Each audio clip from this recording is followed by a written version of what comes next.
YouTube, what the crap's going on? HeirofCarthage here, back in Total War Warhammer, and I'm excited to bring you yet another replay. This one is going to be Wood Elves versus Bretonnia. I think a little bit of uniqueness here is that someone actually brought Alberic. He is not a great choice with Lewin and the Fey Enchantress. My first choice for Bretonnia would definitely be the Fey Enchantress, and then the second choice would certainly be Lewin, but that's just my preference. Lewin has definitely, the Sword of Coron is very good. Lewin has other benefits to him, obviously, in the sense that he's much more melee-centric and can be quite a good character. Let's check out the army. So, a lot of peasant bowmen up front for Bretonnia, almost reminiscent of earlier patches. A bunch of peasant mob, 2 battle pilgrims, and 2 spearmen at arms in the back. There's a Grail Guardian protecting a Grail Relic, and a damsel with the Lore of Life. So obviously the Bretonnian player is hoping to have like one tanky spot in the center of his army. And I'm not sure what all the peasant bowmen were really intended for. They're going to do a little bit of skirmishing with the Glady here. I don't think it's going to be super effective. And then the Treekin are not going to take hardly any damage. If these were peasant bowmen with fire arrows, then it would actually be pretty decent. But yeah, the Glady, even though she's not real high armor, she's not really taking a lot of damage. Peasant bowmen took a pretty significant nerf in the last patch. And then they added the fire and pox arrows to make up for the general nerf of peasant bows. Nice shots on the Wildwood Rangers there. That's a good use of the peasant bows. These guys are going to want to run. Like, run, run, run. Here comes Alberic and his Pegasus Knight's going to charge into the Treekin and then immediately get out. That's a good plan because there's Eternal Guard and Wildwood Rangers nearby. The Grail Guardians are going to move in. Their magic damage will actually be pretty good versus the Treekin because it'll ignore their physical resistance. So here comes the Grail Guardians. The Grail Relic and the Damsel are moving up as well. A lot of peasant mob being thrown in. Alberic gets hit by a Prey of Anathrema and then hit by all kinds of bow fire. So this is a risky situation. He's going to need to be healed very quickly. Yep, here comes Earthblood. I would have used Regrowth personally, but it looks like the Bretonnian player are going to use Earthblood.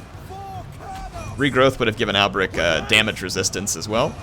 It does cost more magic though. Look at the peasant bows just wiping out. Oh, but here comes the Wild Riders. 2 units of Wild Riders coming out and just going to rack up the kills on the peasant bows. Alberic's going to come try and set this right, maybe? No, he's not doing anything at the moment. So the Pegasus Knight, or the Grail Guardian's still in here. Let's see where the Pegasus Knights are. The Pegasus Knights getting after the archers of the Wood Elves, so pretty good choice there. And they should be able to stay away from the Eternal Guard and the Azrae Spear. They definitely want to stay away from those units. Remember, Pegasus Knights don't have very good mass, so see when they do get caught like this, it's kind of hard for them to get back up in the air. And it takes a lot of micro. No surprise, all the peasant archers and other squishy units back here routing, except for the battle pilgrims. And in this fight over here, the Grail Relic is keeping things more intact. All the peasant units just kind of helping to tank things out. The Grail Guardians, though, taking a significant amount of damage from these all these units around, the War Dancers, and right now it's just the War Dancers, but it looks like they took a lot of damage from something there earlier. The Damsel, Lore of Life, is in trouble. She's attacked by Wildwood Rangers. Rear charge incoming from the Pegasus Knights on the ground, of all things. It's going to be a decent charge, but it's not going to break the elf forces over here. I think they're going to get maybe a heal. Ooh, yes, an extended Earthblood coming in. Alberic is trying to clean up Wild Riders. There's some regrouped peasants, though I don't expect a whole lot out of them. These Royal Pegasus Knights are now pinned down by War Dancers with the Azrae Spear. And the Pegasus Knights do a pretty good job of cleaning up quite a few bows, but they are going to fall in a huge hurry. Ooh, the Damsel took an Arrows of Kronos there. And Alberic has cleaned up a significant number of the Wild Riders, but there are still more. Some of the peasant bows are regrouping, but their leadership is faltering. The Glady is in pretty safe condition. The the Royal Pegasus Knights, both units now have routed. The Grail Guardians are gone, so there's not much left to tank damage for Bretonnia. And the battle is starting to turn in favor of the Wood Elves here. Got rid of most of the archers for the Elves here. The Way Watchers, that's a cool unit that got brought because these guys can fire in a 360-degree arch. So yeah, Bretonnia's not going to be able to pull it off. That was a very squishy core for Bretonnia to rely on. And Alberic and the Pegasus Knights were going to have to get most of the work done.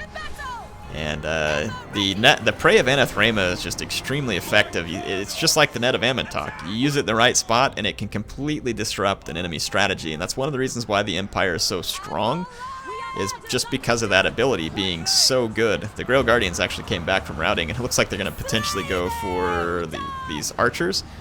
So they're going to go after the Way Watchers. Alberic is still alive. The Damsel is still alive at the moment.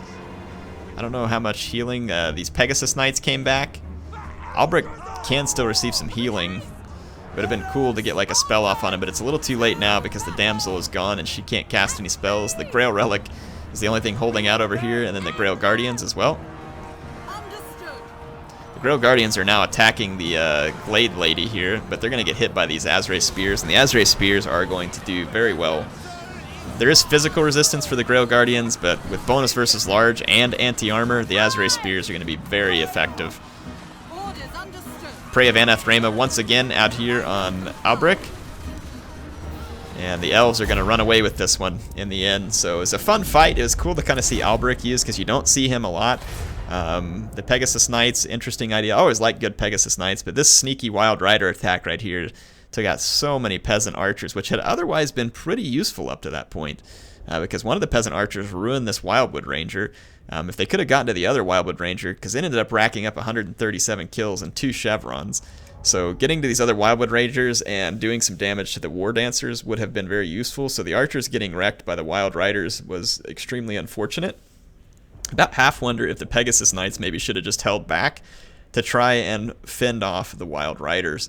And that may have ended up being a better deal in the end. I'm not sure, but it was a fun battle. Appreciate Ziffo sending that in, and nicely played there, Shetland Apache. It was kind of a fun army.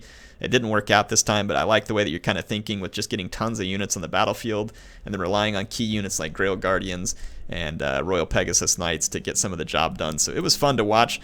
Hope you all enjoyed this one. I love making this content for you, and if you do want to see more, make sure to subscribe. You can click my icon down in the bottom right-hand corner, or the logo, I should say. Subscribing helps me out a lot, and it's always appreciated. And I am thankful that you're here watching this. Appreciate MSI sponsoring the build I'm recording with. HeirofCarthage signing off for now. I will see you all back in more Warhammer battles soon.